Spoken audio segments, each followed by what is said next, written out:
നമുക്കൊരു ബുക്ക് ഉണ്ടാക്കിയാലോ? വളരെ സിമ്പിളാണ് കേട്ടോ. ഒരു to do list book. To do list എന്താണെന്ന് എല്ലാവർക്കും അറിയാമായിരിക്കും അല്ലേ? നമുക്ക് മടിയുള്ളവരാണെങ്കിൽ ഈ ഒരു ബുക്ക് ഉണ്ടാക്കി വെക്കുന്നത് വളരെ നന്നായിരിക്കും കേട്ടോ.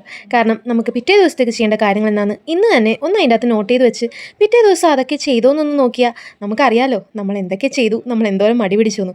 അപ്പോൾ സിമ്പിളായിട്ട് ഉണ്ടാക്കാം കേട്ടോ. കുറച്ച് ബോണ്ട് പേപ്പറോ അല്ലെങ്കിൽ പഴയ ബുക്കിൻ്റെ പേജസോ കീറിയിട്ട് ഒരേ അളവിൽ കട്ട് ചെയ്തെടുക്കുക. എന്നിട്ട് അതിലൊരു ഷീറ്റ് എടുത്തിട്ട് അതിൽ നമുക്ക് ഇഷ്ടമുള്ള ഡിസൈൻ വരച്ച് കൊടുക്കാം കേട്ടോ. ഞാനിവിടെ സിമ്പിളായിട്ട് കുറച്ച് പെയിൻറ് കൊണ്ട് ഇങ്ങനൊരു ഡിസൈൻ ആട്ടോ കൊടുത്തത്. നിങ്ങൾക്ക് കലാപരമായി നല്ല കഴിവുള്ളവരാണെങ്കിൽ വേറെ എന്തെങ്കിലുമൊക്കെ ഡിസൈൻ കൊടുക്കാം. എന്നിട്ട് അതിൽ ടു ഡു ലിസ്റ്റ് എന്നോ അല്ലെങ്കിൽ നമ്മുടെ ബുക്കിന് എന്താണോ പേര് കൊടുക്കേണ്ടത് അത് നമുക്ക് എഴുതി കൊടുക്കാം. ഞാൻ എല്ലാ പേപ്പറിനും ഇതുപോലെ ഒരു ഹോൾ ഇട്ട് കൊടുത്തിട്ടുണ്ടായിരുന്നേ. അതിൽ കൂടി ഞാൻ ഇങ്ങനെ ഒരു ഇത് ചാക്കുനൂല് പോലെ ഇരിക്കും കേട്ടോ നമ്മുടെ. അപ്പോൾ ഇത് വെച്ച് ജസ്റ്റ് അതിൽ കൂടി എടുത്ത് നമ്മുടെ ഷൂ ലേസ് കിട്ടില്ലേ അതേപോലെ ജസ്റ്റ് ടൈ ചെയ്ത് കൊടുക്കുക. അങ്ങനെ എല്ലാ ഹോളിൽ കൂടി എടുത്ത് ടൈ ചെയ്ത് കൊടുക്കുക. അപ്പോൾ കാണാനൊരു ഭംഗിയാക്കിയില്ലേ? നമുക്ക് ഇഷ്ടമുള്ള രീതിയിൽ ടൈ ചെയ്യാം കേട്ടോ. ഞാനപ്പോൾ ഇങ്ങനെയാണ് ചെയ്തത്.